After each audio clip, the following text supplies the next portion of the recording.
at tumutupad siya sa mga international law. Mas align na siya ngayon sa Amerika kaysa sa China. I think mas maganda yun.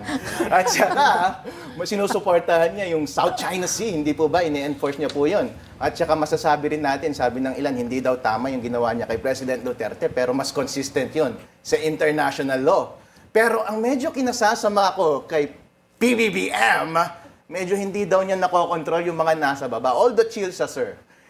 Civilized siya na tao, pero maraming chismis na pinupolitika yung mga kalaban nila sa politiko. Siya, as a person, parati po niyang reconciliation na tayo parati niya po yung inuulit hanggang ngayon.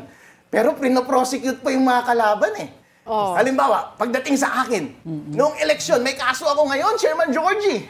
Meron akong kaso ng fake news. Makukulong ata ako. Kampi ko si President Marcos nung nakaraan, love na love ko yan, pero bakit niyo po kami inaapi?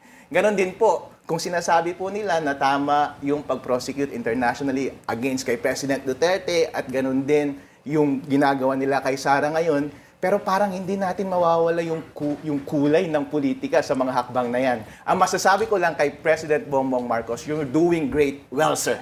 Yung sinabi mo na magiging civilized and at reasonable president ka, ginawa mo po ng maayos yan kasi lahat ng economic indicators natin maayos. Pero yung kulay ng politika, medyo nagdadalawang isip ang taong bayan yan. Lalo naman po ang mga Pilipino nadadala pagdating sa politika. Yun yung primary narrative ng ating political landscape. Laking